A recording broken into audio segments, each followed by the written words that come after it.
அனைவருக்கும் வணக்கம். உள்ள எல்லா ஜீவராசிகளும் எல்லா மக்களும் எல்லா நலமும் வளமும் பெற்று வாழ மனதார கடவுளை வேண்டிக் கொள்கிறேன். தை மாதத்தில் வரும் பௌர்ணமியும் பூச நட்சத்திரமும் கூடிய நாளை தைப்பூசமாக கொண்டாடுறோம். பழங்காலத்தில் இந்த நாளில் தீர்த்தங்களில் நீராடியும் கோயில் சிவபெருமான் முருகன் கோயிலில் வழிபாடு நடக்கும். புராணங்களில் இந்த நாள் அந்த நிகழ்ச்சியில் உலகம் தோன்றிய இந்த நாளில் முதல்ல தண்ணீரை படைக்கப்பட்டது. இதனால தான் இன்று கோயிலில் தெப்பக்குளத்தில் உற்சவம் நடக்குதுன்னு சொல்கிறாங்க. பதஞ்சலி முனிவரோட வேண்டுகோளின்படி உமாதேவியுடன் சிவபெருமான் ஆனந்த தாண்டவம் ஆடினார்.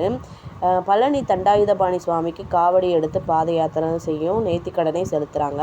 வடலூர் வள்ளலார் இந்த நாளில் தான் ஜோதி ரூபமாக கடவுளுக்கு 2 காட்சி கலந்தார் அப்படின்னு சொல்கிறாங்க. சூரபத்மனை அழிக்க முருகப்பெருமான் வேலாயுதத்தை தன் அம்மா சக்தி தேவியிலேருந்து வாங்கினாங்கன்னு சொல்கிறாங்க. தாமிரபரணி கரையிலிருந்து தவம் இருந்து காந்திமதி அம்மனுக்கு நெல்லையப்பர் காட்சி கொடுத்ததுன்னு சொல்கிறாங்க. வைணவத்தலங்களில் திருச்சோற்றூர் சாரநாத பெருமாள் கோயில் தைப்பூசம் கொண்டாடப்படுகிறது. இங்கே பெருமாள் ஸ்ரீதேவி, பூதேவி, மகாலட்சுமி, சாரநாயகி, நீலாதேவி என்ற 5 தேவியரும் அருள் பாலிக்கிறாங்க அப்படின்னு சொல்கிறாங்க.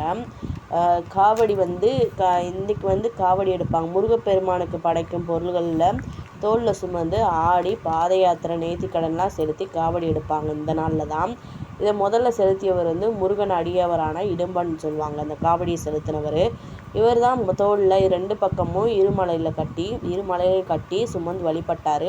இந்த காவடி ஆட்டத்தை பற்றி குறிப்பு சங்ககால இலக்கியத்தில் புறநானூற்றிலே மக்கள் ஒரு இடத்துலேருந்து மற்றொரு இடத்துக்கு செல்லும்போது தங்களுடைய பொருட்களை தண்டின் 2 முனைகளையும் கட்டி போயிருப்பாங்க அப்படின்றத காவியம் எனும் காலனே சுருக்கி என்னும் கலப்பை என்கிற இப்படி ஒரு காவடியில் பொருட்களை கொண்டு சென்றது தான் ஔவையார். இதில் கா என்பது 2 முனைகளையும் எடைகளையும் கட்டி தொங்க விடக்கூடிய தண்டினை சுமத்தல் அப்படின்றதுக்கான பொருள் தான் இந்த கா அப்படின்றதுக்கான அர்த்தம் சொல்கிறாங்க. இந்த தைப்பூச திருநாளில் எல்லா மக்களும் முருகன் கோயில் போய் வழிபட்டு அவரோட அருளை ஆசையும் பெருமாறு தாழ்மையுடன் கேட்டுக்கலாம். கண்டிப்பாக முருகன் இல்லாதவங்க எல்லாத்துக்குமேவும் அருள் பாலிப்பார்.